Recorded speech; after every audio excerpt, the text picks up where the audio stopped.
This is World Report. Good morning, I'm Angie Seth. Well, we're 2 weeks out from Election Day in Canada. For voters in Nunavut, housing is a key issue. Every one of the territory's 25 communities is experiencing a severe housing shortage. And in Rankin Inlet, one family is listening closely to what the leaders are promising to do about it. Juanita Taylor has that story. This is where we keep our beds. Violet Inukshuk stores a mattress in the back porch. At bedtime, she moves it to the living room floor, where she sleeps with her husband and 9-year-old daughter. We use 2 of these foam mattresses. They're pretty good, but starting to wear out. They gave up their bedroom so one of their grown children's family could have a room. 19 people live with them in a 4-bedroom public housing unit. They all share one washroom. That's my prayer room right there, the washroom. I love that place. I just sit down and pray. We'll get through this. Many families in Nunavut are forced to live in overcrowded homes. The territorial government estimates 3,000 people are on the wait list. It plans to build that many homes by 2030. Premier PJ Akero says Canada can't strengthen Arctic sovereignty without investing in the Arctic. I think Canadians are waking up to the reality that the North is a vital part of the country and that we are Canadians, just any Canadian is in southern Canada. You good? Inukshuk hopes the next federal government keeps its promise and invest in housing. I think I would just say right up front, prove it. I want to see it done in front of me. Show me now. Inukshuk doesn't know if and when her adult children will get their own place in Rankin Inlet. Until then, she says she hopes they'll always have their house to provide her family with food and shelter. Juanita Taylor, CBC News, Rankin Inlet, Nunavut. The Liberal and Conservative leaders are focused on Quebec this morning. Mark Carney and Pierre Poilievre are both campaigning in that province today, ahead of the French language debate on Wednesday. And last night, Quebecers got a bit of a preview when they appeared on a popular talk show. Kate McKenna brings us the highlights. Mes invités ce soir. It's a show that can make or break a politician in Quebec. The Radio-Canada program Tout le monde en parle gets nearly 1 million viewers every week. Last night, Liberal leader Mark Carney and Conservative leader Pierre Poilievre both faced tough questions. Mais vous l'avez peu attaqué Donald Trump jusqu'à maintenant. Poilievre was asked if he's avoided targeting Donald Trump because a portion of his base likes the U.S. president. Non, vraiment pas. The Conservative leader said no. He's unafraid to criticize Trump, saying he hurts the American economy when he targets Canada. Poilievre reiterated his campaign promise to strengthen Canada's economy by building more energy projects, including pipelines. Carney was also asked about energy and a potential Trans-Canada pipeline which could run through Quebec. Pas nécessairement des pipelines, mais peut-être des pipelines. He said he's open to the idea but didn't commit, saying it could only happen if there was social acceptability in Quebec. Neither leader had any major gaffes. Carney has faced questions about whether he understands Quebec culture, and he was asked the name of the host's former comedy troupe. He got that answer right, which likely earned him a bit of credibility among Quebecers. Kate McKenna, CBC News, Montreal. The leaders of the Bloc Québécois and the Green Party are also in Quebec and slated to hold media availabilities later today. Meantime, NDP leader Jagmeet Singh is in Toronto. We know that Ottawa works best when one party doesn't have all the power. Ottawa works best when you send strong New Democrats fighting for everyday people. So are you ready to send some more New Democrats to Ottawa? Singh is set to make an announcement addressing healthcare workers next hour. Well, Asian and European markets are on the uptick despite the ongoing confusion over U.S. tariffs. President Donald Trump's decision to exempt some electronics has edged tech stocks into the green. The question is how long will it last given the recent market volatility? The CBC's Richard Madden joins me now from Washington. So, Richard, there seems to be even more confusion now over exactly what is exempt. So what can you tell us? Yeah, this is another major plot twist to this administration's tariff agenda.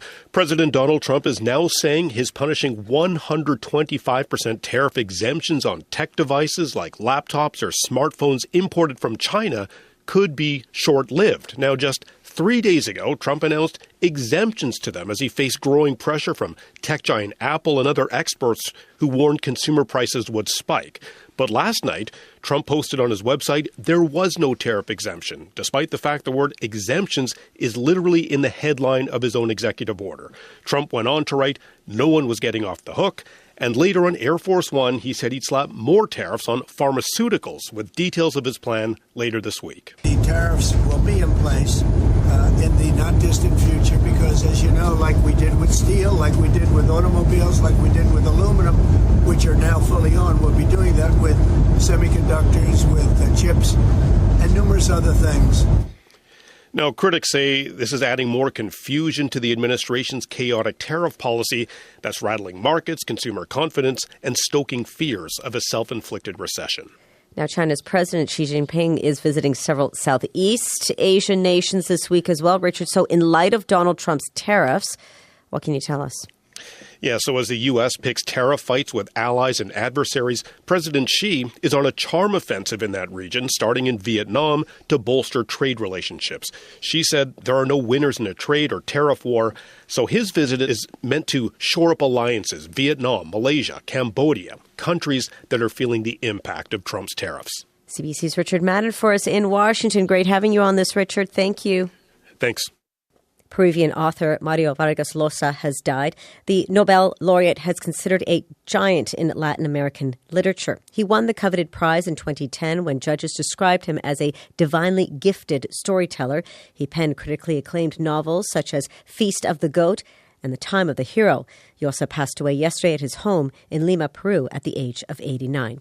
In Ecuador, Esta victoria ha sido histórica también.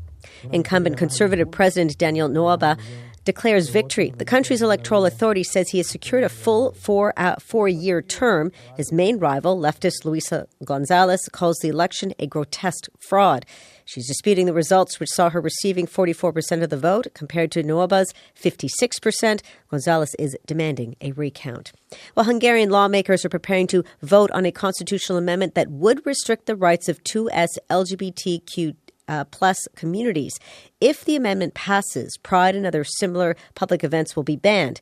It could also provide a constitutional basis to deny some gender identities and allow some Hungarians to have their citizenship suspended if they're deemed to pose a security threat. Over the weekend, protesters in Budapest marked the amendment, and Prime Minister Viktor Orban's government, they held what they called an illiberal pride parade where everyone wore grey and there was no dancing. For the first time in 20 years, there's a new guideline on how to manage obesity for children and adolescents in Canada. The new clinical practice is being published today in the Canadian Medical Association Journal. Among its recommendations, behavioral and psychological interventions, and in some cases, weight loss drugs or surgery. The CBC's Alison Northcott has that story. We have more tools in our toolbox. Dr. Sanjeev Sokalingam says a lot has changed since the Canadian guideline for managing pediatric obesity was last updated nearly 20 years ago. Psychological treatments have been refined, new drugs have been developed, and there have been advances in weight loss surgery. Sokalingam is Scientific Director for Obesity Canada, which helped develop the new guideline that says behavioral and psychological interventions should form the foundation of care, but that families and healthcare providers should consider other options too. We are looking at introducing first and foremost behavioral interventions and family interventions as a core component. But of course, we will look at medications and metabolic and bariatric surgery based on the severity of obesity. The guideline recommends considering weight loss medication for some children as young as 12 and surgery for kids 13 and up after a comprehensive health assessment. There are benefits and risks for both. The guideline points out we still don't know a lot about the long-term effects of newer weight loss drugs. But it also says obesity is complex, chronic, and stigmatized. And experts say traditional approaches like eating less and moving more or lifestyle interventions just don't work for everyone.